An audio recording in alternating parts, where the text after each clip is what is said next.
विद्यार्थियों, आप भली भांति परिचित हैं कि आपका द्वितीय प्रश्न पत्र सामाजिक मानवशास्त्र का है, जिसे हम इंग्लिश में सोशल एंथ्रोपोलॉजी कहते हैं। उसका एक बहुत महत्वपूर्ण टॉपिक है जनजातीय समाज में जादू तथा धर्म।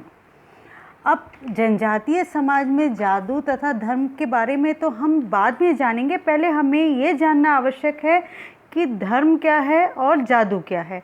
अगर हम इस तथ्य को ही नहीं जान पाएंगे तो हम जनजातीय समाज में धर्म और जादू का क्या अस्तित्व है, उसका क्या महत्व है, उसकी संकल्पना को किस प्रकार से जनजातीय समाज में लिया जाता है, इसको हम समझ नहीं पाएंगे।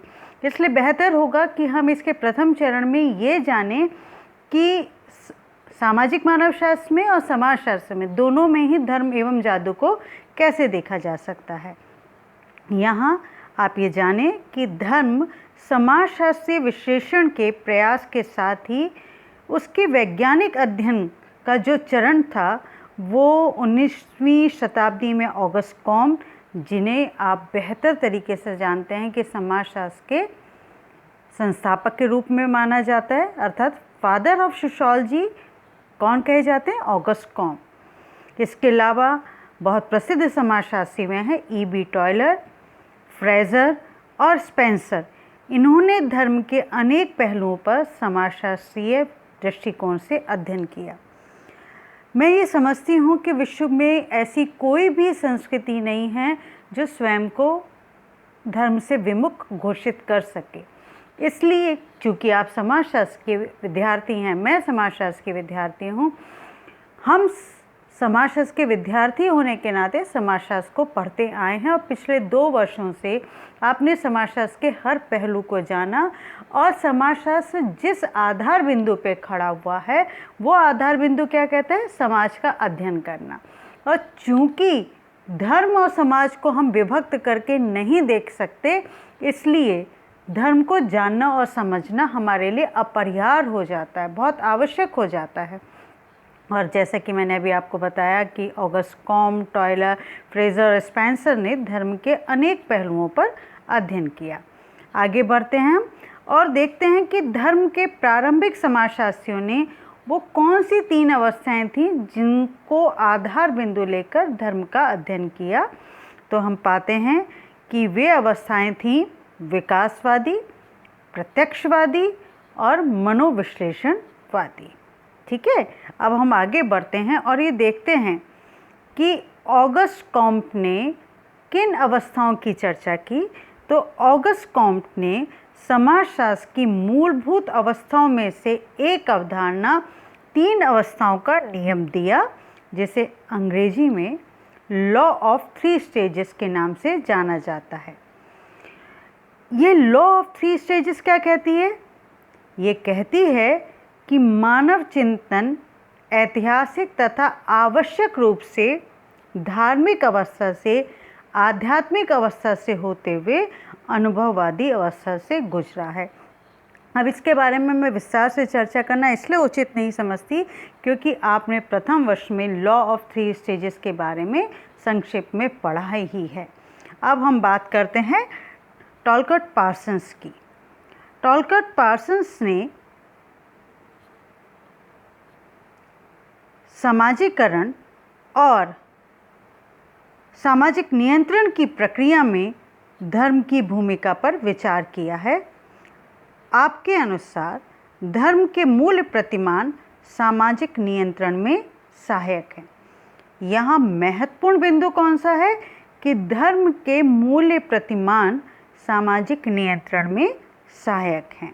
आगे हम बढ़ते हैं और देखते हैं कि इमाइल दुर्खीम, जो कि एक बहुत प्रसिद्ध समाजशास्त्री रहे और जिन्होंने आत्महत्या का सिद्धांत जैसी महत्वपूर्ण अवधारणा दी, जिसे आप अपने प्रथम जो प्रश्न पत्र है, जो आपका फर्स्ट पेपर है 3rd ईयर में ही, उसमें आप पढ़ेंगे। तो इमाइल दुर्खीम अपनी किताब elementary forms of religious life में कहते हैं, जो कि 1912 में प्रकाशित हुई थी।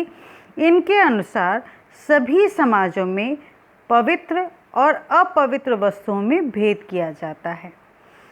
आप इस चीज़ से भली भांति परिचित हैं, चाहे वो भारतीय समाज हो, चाहे वो पश्चिमी संस्कृति हो, हम चाहे कितने भी शिक्षित क्यों ना हो जाएं, कितना भी आखिर ज्ञान क्यों ना प्राप्त कर लें, लेकिन बावजूद उसके पवित्र और अपवित्र वस्तुओं की जो अवधारणा है उससे हम स्वयं को विमुख नहीं कर सकते।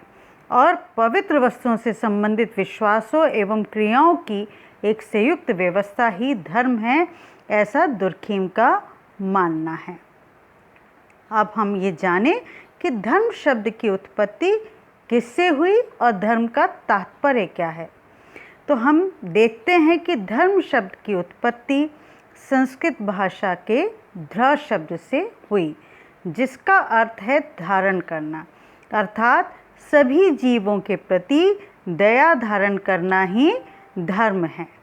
ठीक है, अब हम आगे बढ़ते हैं और ये देखते हैं कि बकेट क्या कहते हैं।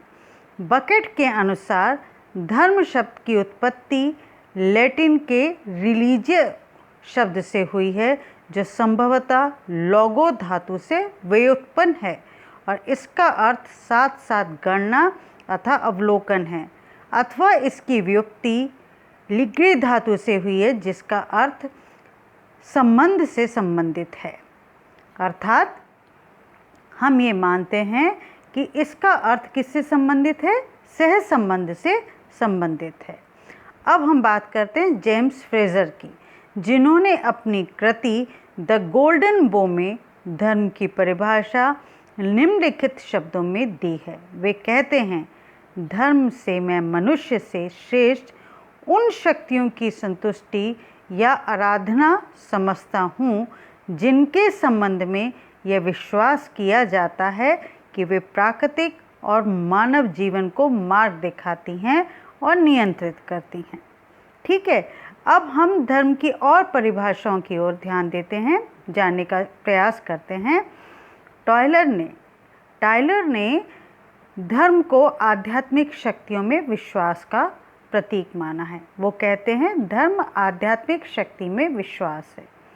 वहीं जॉनसन कहते हैं धर्म कम या अधिक मात्रा में अलौकिक शक्तियों, तत्वों तथा आत्मा से संबंधित विश्वासों और आचरणों की एक संगठित व्यवस्था है। वहीं क्यूबर के अनुसार धर्म सांस्कृतिक जीवन से संबंधित व्यवहार का प्रतिमान है, जिसका निर्माण पवित्र विश्वासों, उनसे संबंधित विचारों एवं उन्हें अभिव्यक्त करने वाले बाह्य आचरणों आदि से होता है। देखिए, आपने ये समझा। अब हम एक कदम और आगे बढ़ते हैं। इस बात को आप समझिए कि धर्म आप और मुझसे परे एक वो अलौकिक शक्ति है जिसे ना तो हम स्पर्श कर सकते, जिसे हम खुली आँखों से या आँखों से, नेत्रों से हम देख ही नहीं सकते। धर्म मूलतः जिस आधार बिंदु पे टिका हुआ है वो क्या है, हमारा विश्वास। वह विश्वास कि वह अलौकिक शक्ति हमारे रक्षण के लिए अपना आशीर्वाद दे रही है। अब ये विश्वास संपूर्ण विश्व में व्याप्त है। हाँ, इसमें कहीं कोई भी दो राय नहीं है कि इस विश्वास की अभिव्यक्ति अलग अलग रूपों में होती है। जैसे हिंदू धर्म में पूजा अर्चना का एक अलग तरीका है। हम ईश्वर की आराधना जिन नियमों और पालनों के आधार पर करते हैं, वो नियम और वो मान्यताएं पश्चिमी संस्कृति में जो धर्म है उसमें जो पालना होती है उससे बिल्कुल विपरीत है। लेकिन इसका मूल भाव क्या है? अभिव्यक्ति के जो बाह्य आचरण हैं वो तो अलग हैं, लेकिन उसका मूल भाव यही है कि चाहे परिस्थिति कोई भी हो, हम धर्म में विश्वास करते हैं, उस अलौकिक शक्ति पे विश्वास करते हैं। और जैसा कि जॉनसन ने कहा कि कम या अधिक मात्रा में अलौकिक शक्तियों, आत्मा से संबंधित विश्वासों और आचरणों की यह एक संगठित व्यवस्था है। क्या चीज़ संगठित व्यवस्था है? धर्म। और धर्म सांस्कृतिक जीवन से संबंधित व्यवहार का प्रतिमान है, ये क्यूबर ने कहा। तो सांस्कृतिक जीवन से संबंधित व्यवहार का प्रतिमान का तात्पर्य क्या है कि यहाँ जो मैंने आपको पूर्व उदाहरण दिया कि धर्म अलौकिक शक्ति पर विश्वास है, इस अलौकिक शक्ति पर जो आपका विश्वास है उसके प्रकटीकरण के लिए आपने किन माध्यमों को अपनाया है, किन मूल्यों को, किन मान्यताओं को स्वीकार किया है, ये आपकी संस्कृति पर निर्भर करता है। और जैसा कि पूर्व में हम पढ़ते आए हैं कि संस्कृति गतिमान है और विश्व में निरंतर गतिमान होने वाली ये संस्कृति हर जगह अपने अपने अलग रूपों में, अलग अलग स्वरूपों में व्याप्त है। एक जगह की संस्कृति दूसरे जगह की संस्कृति से मेल खाए ऐसा कदापि भी आवश्यक नहीं है। और इसीलिए ये कहा गया है कि धर्म सांस्कृतिक जीवन से संबंधित व्यवहार का प्रतिमान है। जैसे मैं आपको एक उदाहरण देती हूँ कि भारतीय संस्कृति में जब हम ईश्वर आराधना करते हैं तो हम पादुकाओं, चरण पादुकाओं का इस्तेमाल नहीं करते। चरण पादुकाओं का हम आम भाषा में क्या कहते हैं, हम जो जूते चप्पल पहनते हैं वो उसका हम प्रयोग नहीं करते, उसे हम अपने पवित्र स्थान से दूर रखते हैं। वहीं पश्चिमी संस्कृति में आराधना के समय ऐसा नियम हो ये आवश्यक नहीं है। तो मैं समझती हूँ कि आप धर्म का मूल तत्व समझ चुके होंगे कि ये अवधारणा एक इस आधार बिंदु पे खड़ी हुई है कि धर्म मूलतः आध्यात्मिक शक्ति पर विश्वास है। अब आने वाली कक्षा में हम ये जानेंगे कि धर्म की कौन कौन सी विशेषताएं हैं। धन्यवाद।